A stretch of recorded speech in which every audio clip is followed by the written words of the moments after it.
For a full week of October, off and running on an absolutely gorgeous weather note, though I've got some big changes lurking. 7-day forecast in a moment. A confirmed case of West Nile in Lexington will tell you in which part of the city the victim is living. And 2 deadly crashes in Lexington in one day. We have some new details just into our newsroom on the latest deadly accident. This is WKYT News at 4.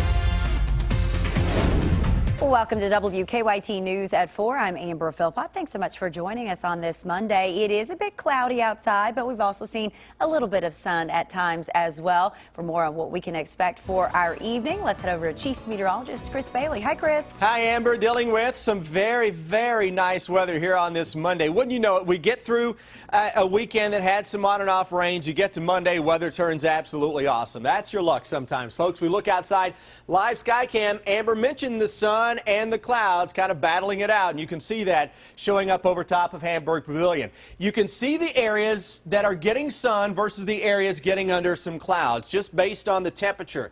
Upper 60s, Danville, 68, you've got more clouds. Low 70s, Mount Sterling, Lexington, Moorhead, a little more cloud cover. Yet 76 into Frankfort, where a little peak of sunshine is being noted. Defender Radar Network has nothing going on. Can't rule out a very light shower trying to pop into the mountains of eastern Kentucky. Overall, though, I'll blow up the satellite view onto the regional Defender Radar Network, and you see a lot of clouds out there. And that's going to be the trend, I think, over the next few days. Not going to be a completely blue sky with still some cold air lingering aloft each afternoon. You're going to fire up a little bit of high cloud cover. Mild and mainly dry this week, though I'm tracking Matthew and a cold front as chilly temperatures try to follow that up. Between now and then, I've got a lot of 70s in the forecast. We'll share it with you, Amber, with the new Hour by Hour in 15 minutes. Chris, we'll see you then. Thank you. Still a lot of questions after a woman's body was discovered Saturday in Lincoln County. The Danville woman was reported missing a week ago and was discovered this past weekend. As WKYT's Phil Pendleton reports, police are not saying much about the case. It's our top story at 4. The woman's body was discovered here Saturday afternoon, and she has been identified as 22-year-old Desiree Sparks. But how exactly did she die? Why did all of this happen? Sparks' body was discovered by some people on four-wheelers on Saturday. The body was not clothed, and there was something around her neck. Sparks had been reported missing Tuesday. Police say she was last seen on Citation Drive, and that's just off the 127 bypass in Danville. Her cause of death has not been released, and police are not even saying if her death was the result of a crime. McKnight Martin Funeral Home in Crab Orchard, we are told, is the one handling arrangements. We are told the family was supposed to come in sometime today to make those final arrangements.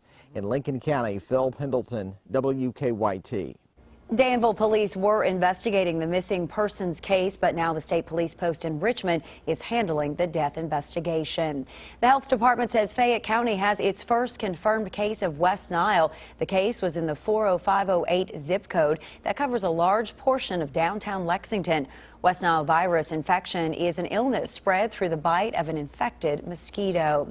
A portion of North Broadway is back open in Lexington following a deadly crash.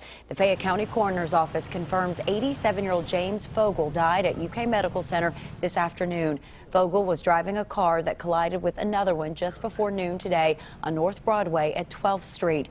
The other driver was also taken to the hospital but was expected to survive. Police shut down a section of North Broadway while they investigated. They reopened that roadway about 2:30 this afternoon. We're working on a number of other stories for you on WKYT starting at 4:30. Sam Dick joins us now from the newsroom with a look at some of the news in progress. Hello, Sam. Good afternoon, Amber. The Attorney General's office went on the hunt for child predators in Kentucky, and their search netted almost a dozen arrests. They called it Operation Shielded Child. In all, the AG's office arrested 10 people in 9 counties, including some right here in central Kentucky. Sean Moody will have a full report at 5 on who's facing charges in this child predator roundup. A man accused of killing a 15-year-old Scott County girl appeared in court this afternoon. Michael Davidson appeared in court at 1. Investigators say that Davidson shot Morgan Penn back in August. Davidson's family was in court today. They say they're being targeted since his arrest. Hillary Thornton will have more on their accusations at 5:30. Court Days is certainly one of the most popular festivals here in Kentucky, but the Mount Sterling Police Department is issuing a warning for anyone attending this year's festival. The Mount Sterling Police Department is receiving several reports of counterfeit $100 bills in town. They're urging both people attending Court Days and vendors to watch for the fake cash. WKYT's Victor Puente is working on that story for tonight at 6 o'clock. That's a look at some of the news in progress on this Monday. Amber, back to you. Sam, thank you. Now to some stories making headlines across the nation at 4. The New York State Attorney General's office says the Donald Trump Foundation is violating state fundraising law and has to stop raising money in the state immediately. The issue, the foundation never registered for the certification any charity must have in New York if soliciting more than $25,000 a year from the public. This follows reports that Donald Trump may have gone 18 years without paying federal income taxes. Emily Schmidt shows us how the question played out on the campaign trail today. In an election year, there's the campaign trail and there's the paper trail, with the New York Times publishing parts of what it calls Donald Trump's 1995 state tax returns. They show a $916 million loss, enough not to pay federal income taxes for 18 years. Monday, Hillary Clinton worked to show those trails intersect. In a category by himself, there's Donald Trump. Clinton said Trump was taking from America while leaving everyone else with the bill. It seems he was contributing nothing to our nation. Trump supporters spin the story differently. The man's a genius. There's no one who's shown more genius. Pointing out the New York Times did not find Trump did anything illegal. Hillary Clinton's response: What kind of genius loses $1 billion in a single year? Trump has tweeted he knows the tax laws and can fix them. In Virginia Monday, Trump tried to steer the conversation in a new direction, seeking to turn a critical focus back on Hillary Clinton. Hillary Clinton's only experience in cybersecurity involves her criminal scheme to violate federal law, engineering a massive cover-up and putting the entire nation in harm's way. The timing makes it difficult to avoid tough questions. The vice presidential debate is Tuesday, the second presidential face-off Sunday. I'm Emily Schmidt reporting. The Supreme Court started its new term today with a ruling on immigration. The court rejected to rehear a case on the Obama administration's executive actions on immigration. This move deals another blow to the president's attempt to allow more than 4 million undocumented immigrants to apply for work authorization. The court remains one justice short since Justice Antonin Scalia's death in February. The court enters its term evenly divided between conservative and liberal-leaning judges. Senate Leader Mitch McConnell has said the next president should choose Scalia's replacement. A 10-year-old Wisconsin boy who went missing has been found safe. Andrew Oncom went missing yesterday after running through a large cornfield behind his Waukesha, Illinois home. The boy's parents told police the autistic boy has hidden in the cornfield before, and they usually find him right away. Hundreds of volunteers, canine units, and drones helped during the search. Thermal imaging was used to find the missing child. Two rivals in the outdoor retail industry are getting together. Details on a major merger for Bass Pro and Cabela's ahead in Money Watch. Keep up with the latest news on WKYT.com. Join the conversation on Twitter and become a part of the WKYT Facebook family.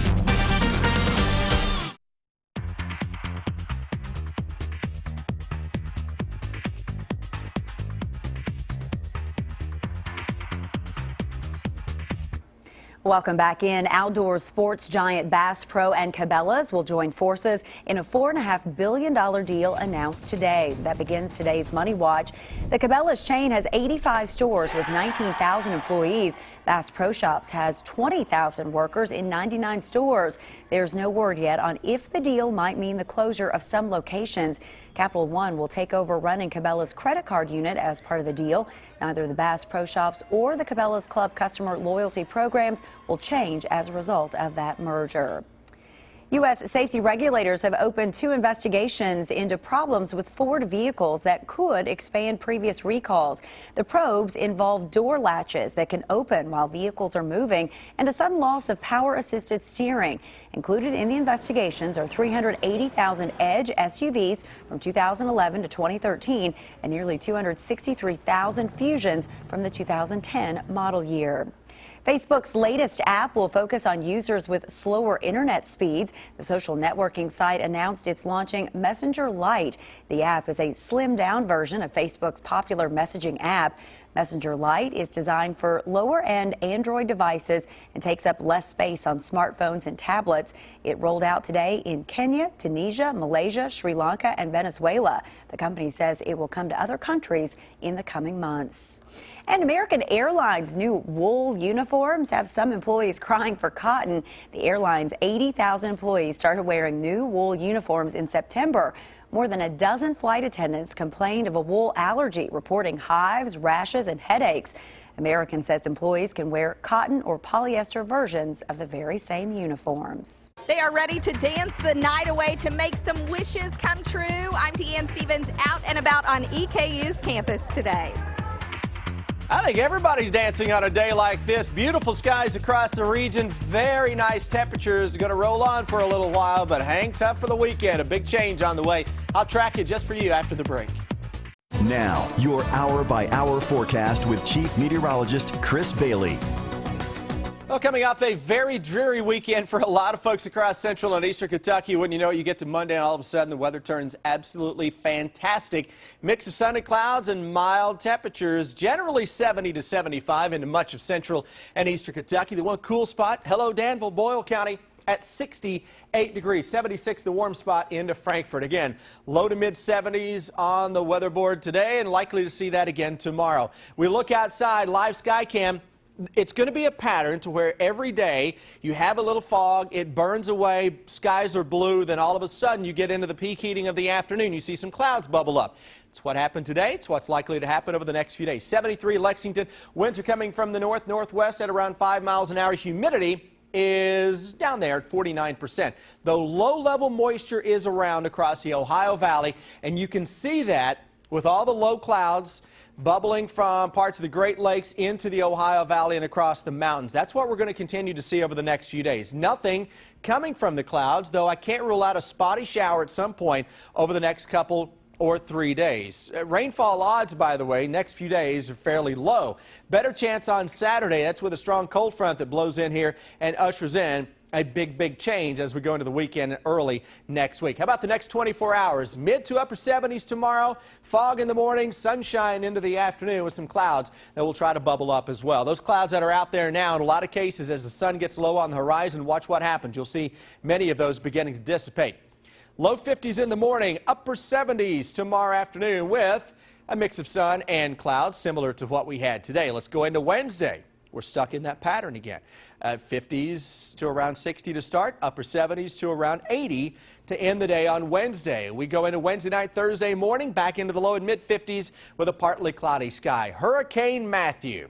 This is a doozy. It's Category 4, and it is slowly lifting its way toward eastern Cuba and into the Bahamas. And this storm, on the latest computer models, continues to edge farther and farther to the west. And as we go into late this week, it is likely off the coast of Florida and off the coast of the Carolinas. And the potential is there for that to make landfall somewhere across the Carolinas. At the same time this weekend, you get a cold front to blast the bluegrass state that may try to capture that and steer it toward parts of New England, while around here, late weekend, early next week, we turn downright chilly.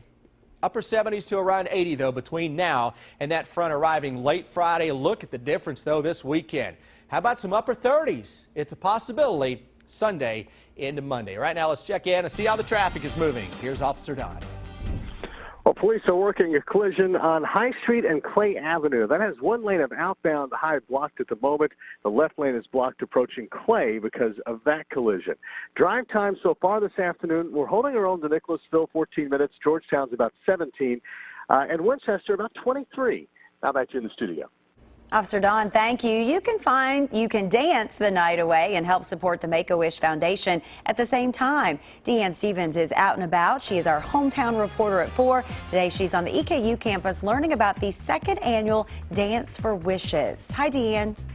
Hey, good afternoon, guys. We are here in Richmond on campus.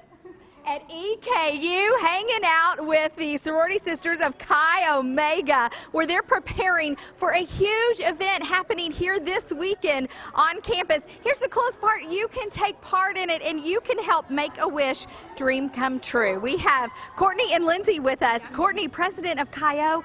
I love what you guys did last year. You're breaking records, honey, raising money for this. We did. Last year, we were lucky enough to raise over $30,000 for the Make-A-Wish Foundation, which was incredible. And this year, we're just so excited to grant as many wishes as we can and to watch the impact on the children's lives and the families who really deserve it. You are making a huge impact. Talk a bit about the event and how others too can participate. Yeah, so we're accepting vendors for the event, performers for the event, just people that to submit teams and to come and just dance with us all night. We're going to start at 6 and go until midnight, and we're going to grant as many wishes as we can this year, and we're so excited. And so we're telling folks about this a few days early so you too can get your team. Any dance team can be a part of it from anywhere across Kentucky. Participate, raise the money, and make a difference. How much fun is it to see all of fellow sororities and fraternities take part in this and raise money for those kids? It is incredible. I think the coolest part is the kids, not only the ones that we get to make a difference in their lives, but the kids that come and realize that making a difference doesn't mean writing a fat check. It means being there, showing your support, and showing that you care, and it's just awesome. And dancing the night away too. How can folks get more info if they want to participate? You can contact us at ekukaiomega@gmail.com, or you can look us up on Twitter, Facebook, Instagram at EKU_Chi-Omega, and we will get you the information you need. Hey, they are ready to dance. Let me see y'all do a little dance move here, girls. Come on. They are ready to dance the night away, and you can too. Be a part of the fun happening here on campus at EKU. I'm Deanne Stevens, out and about. Back to you guys. There is a new hope for people who suffer from migraines. A hospital is testing a treatment that could make the chronic headaches vanish. That's up next in Better Living. And school is back to normal in Perry County after a teenager was arrested and charged with threatening a possible school shooting. We'll have the details on the arrest when WKYT's News at 4 continues. And tomorrow's Mega Millions jackpot is $35 million, and Wednesday night's Powerball jackpot is $80 million. It is time now for Better Living, health, education, and consumer news that impacts your life. There's new hope for people who suffer from migraines. A Chicago hospital is currently testing a new treatment that can make chronic headaches vanish. Lisa Chavarria has the story. It's awful. It's excruciating. It's like you don't have a life. You're just existing. And then in addition to that, it's like you're living in fear. That fear is of a migraine headache, something even Dr. Danny Sugimoto suffers from. It's a very severe pain, oftentimes throbbing, occurring on one side of the head, lots of times behind the eye. You'll do anything to get rid of that pain. At the Cedar Cross Research Center in Chicago South Loop, a study called Promise One is hoping to give migraine sufferers the relief they've been looking for. The drug is called ALD 403. It's given to a patient through an IV once for an hour every 3 months. It is now in phase 3 of the trial before it goes to the Food and Drug Administration for approval. That approval could come in the next 2 to 3 years. But for potential trial patients like Christine Spiller, this drug could be a lifeline. For me to get my life back, that's what it means to me. For me to live and not just exist, which is what I've basically been doing. The reason Spiller feels this way is because of the stats. One of the studies looked at people with chronic migraines, meaning someone who has at least 15 per month. On treatment, a third of the group showed a 75% reduction in migraine headaches, and about 10%, 1 out of 10, showed about 100%. They stopped having migraines. So it's pretty impressive. Spiller is hoping to join this study, even at risk of receiving placebo over the actual drug. There are so many people that are waiting on this. There are so many people that are suffering like I am. There are some people that are worse than I am, but this is an awesome thing, and if they can get it out to people, this will change people's lives. Well, the start of fall is one of the best times to go apple picking in many parts of the country. Apples are a great fall favorite to add to your diet, especially if you are trying to watch your sugar intake. Apples also have a ton of soluble fiber, which can help bring bad cholesterol levels down. Likewise, the fibers found in apples can help you feel fuller longer. One dietitian says the closer to home your apples are grown, the better chance you have of preparing and reaping all of the nutritious benefits. We know that eating local helps to increase nutrient density because every day off of a vine, out of the ground, whatever it is, whatever plant you're eating, it loses nutrients. So if you can kind of get that straight from the tree and enjoy it, you really have the absolute best time to eat it. And she also says it's important that if you go out and pick your own apples, to make sure that they're properly washed before eating them. Dish soap and water are an effective way to get them clean of any dirt or debris. All right, let's head over to Chris for another check of the weather. Chris, today is one of those just beautiful fall afternoons. Yeah, it really is. For folks out there who may be just starting fall break, you picked a good one for the kiddos to be off. Not that you get the option of picking those days. You get the idea, though. Low and mid-70s, mix of sun and some clouds. Humidity levels are down there. 73 Lexington and Moorhead, where you've got some more clouds. Look at the sun, though, into Frankfort, where it's boosting that temperature up to 76. By the way, look at that Lexington cam. Notice those rays of sun that are peeking through the clouds right on top of the Hamburg area. What you see is a sign of things to come. What you feel is also a sign of things to come. But big changes are lurking. Some of that may be indirectly coming from a massive hurricane that is named Matthew. We'll talk about where that goes and the indirect impact it will have on the 7-day forecast just ahead. WKYT News at 4:30 begins now.